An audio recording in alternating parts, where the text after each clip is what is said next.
सोचो एक बार, अगर तुम्हारी लाइफ में कोई रूल हो जो तुमने बनाया ही नहीं, पर फिर भी तुम्हें उसको फॉलो करना पड़े, और अगर तुम उस रूल के अगेंस्ट बोलो तो तुम्हें चुप करा दिया जाए, तो तुम क्या करोगे? Welcome to my channel concept clearance. तो आज हम करेंगे the rise of nationalism in Europe का पार्ट 3। तो चलिए शुरू करते हैं।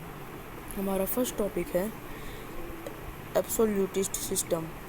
सबसे पहले समझते हैं एब्सोल्यूटिस्ट सिस्टम होता क्या है। एब्सोल्यूटिस्ट का मतलब एक ऐसा सिस्टम जहां किंग के पास अनलिमिटेड पावर होती है। किंग ही लॉस बनाता है, डिसीजंस लेता है और आर्मी कंट्रोल करता है। लोगों का रूल ऑलमोस्ट ज़ीरो। प्रॉब्लम क्या थी? लोगों के पास फ्रीडम नहीं थी, राइट्स नहीं थे, पार्टिसिपेशन नहीं था। रिजल्ट ये आया कि लोग धीरे धीरे सिस्टम से फ्रस्ट्रेटेड होने लगे। जहाँ पावर एक जगह कंसंट्रेट होती है वहाँ ओपोजिशन ज़रूर होता है। फिर हम आते हैं उटोपियन पे। उटोपियन का मतलब एक परफेक्ट सोसाइटी का ड्रीम। ऐसी सोसाइटी जहाँ सब इक्वल हो, कोई एक्सप्लॉयटेशन ना हो, सबको अपॉर्चुनिटीज़ मिले। लेकिन यहाँ की एक रियलिटी थी। यह आइडियल होते थे, प्रैक्टिकल इम्प्लीमेंट करना मुश्किल होता था। ये आइडियाज़ लोगों को इंस्पायर करते थे कि सोसाइटी बेटर बन सकती है। Clubs of thinker. एक बात बहुत इम्पोर्टेंट है, कॉन्सेप्ट ऑफ सेंसरशिप। सेंसरशिप का मतलब गवर्नमेंट कंट्रोल करती है कि क्या लिखा और बोला जा सकता है। किंग्स क्या करते थे? न्यूज़पेपर कंट्रोल करते थे। जो उनके अगेंस्ट बुक बोली जाती थी, जो बुक्स उनको अच्छी नहीं लगती थी, वो बैन कर देते थे। अगर कोई भी राइटर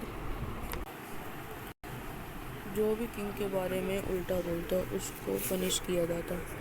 तो थिंकर क्या करते थे? सीक्रेट क्लब्स बनाते थे, जैसे जैकोबिन क्लब। क्लब में आइडिया डिस्कशन होते थे, रिवोल्यूशन प्लान होता था। ये क्लब्स आइडियाज फैक्ट्रीज थे, यहाँ से रेवोल्यूशन का थॉट स्प्रेड होता था। जैसे कि आप इस इमेज में देख रहे हैं कि इधर क्लब के रूल्स लिखे हैं कि सबके मुंह पे ये ऐसी पट्टी बंदी रहेगी जो सबने डाल रखी है। जो मेन लीडर होगा खाली वही बोलेगा और कोई नहीं बोलेगा। अगर कोई बोलेगा तो उसे क्लब से निकाल दिया जाएगा। फिर आते हैं हम नेक्स्ट टॉपिक पे, aristocracy and new middle class. Society दो पार्ट्स में डिवाइडेड थी। एरिस्टोक्रेसी, जहाँ पे लोग रिच थे, उनके पास बहुत लैंड था और पावर उनके पास ही थी। उनका लाइफस्टाइल लग्जरी था और उनके पास बहुत से प्रिविलेजेस थे। फिर आते हैं मिडिल क्लास पे।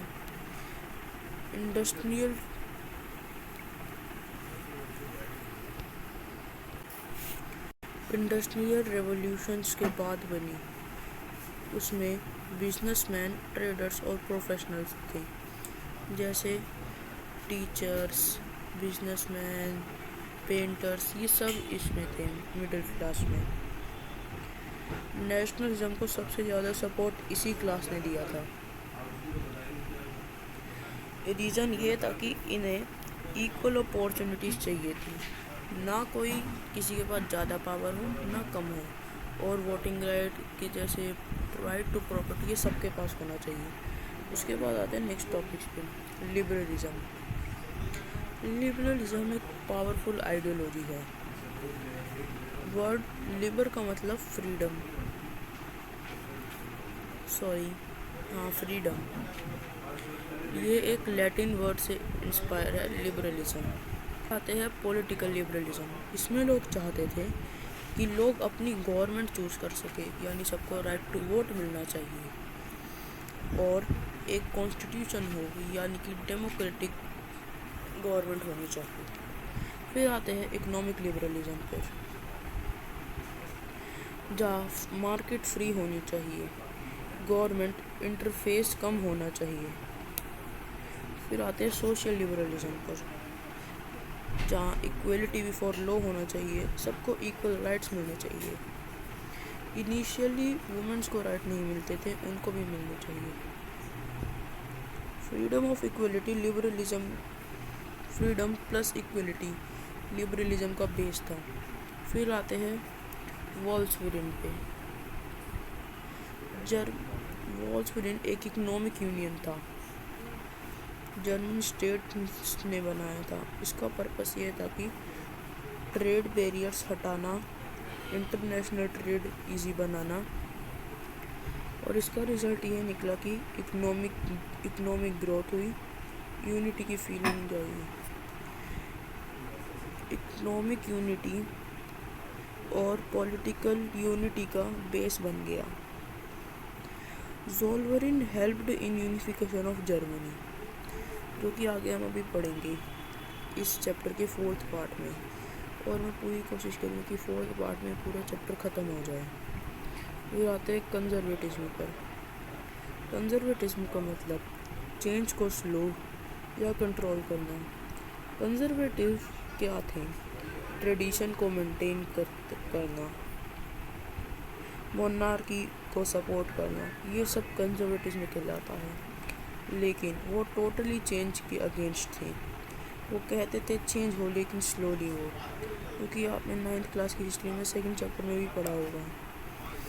फिर आते हैं सफरेज। सफरेज का मतलब राइटिंग वोट सबको मिले, प्रॉब्लम। फिर आते हैं सफरेज पे। सफरेज का मतलब सबको वोटिंग राइट मिले। प्रॉब्लम ये थे कि इनिशियली सिर्फ रिच मैन में ही वोट हो सकते थे, पुअर और वुमेन एक्सक्लूडेड थी, मतलब उनको वोट नहीं दिए, उनको वोट देने के ही राइट नहीं है। उनकी डिमांड ये थी कि यूनिवर्सल सफरेज हो, सबको राइट टू वोट मिले।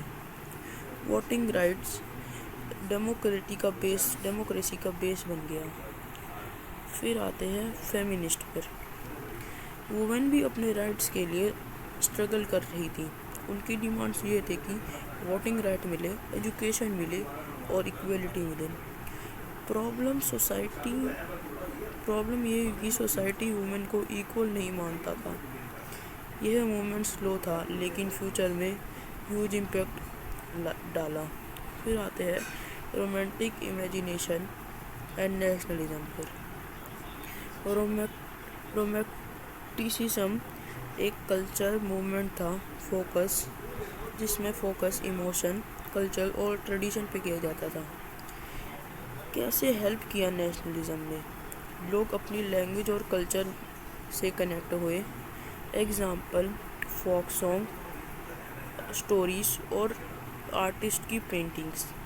इम्पोर्टेंट ये है कि कल्चर और आइडेंटिटी और नेशनलिज्म।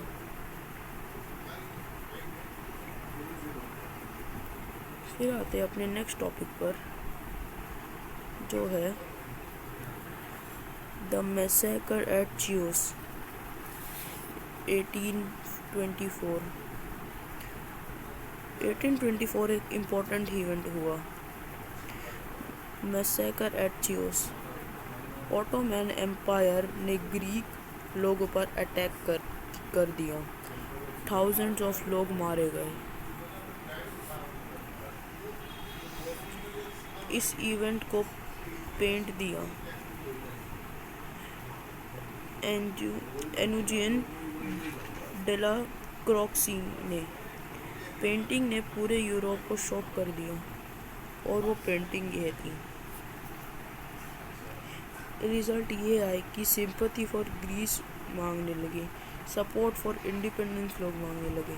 इम्पोर्टेंट ये भी था, आर्ट भी नेशनलिज्म स्प्रेड कर सकता है।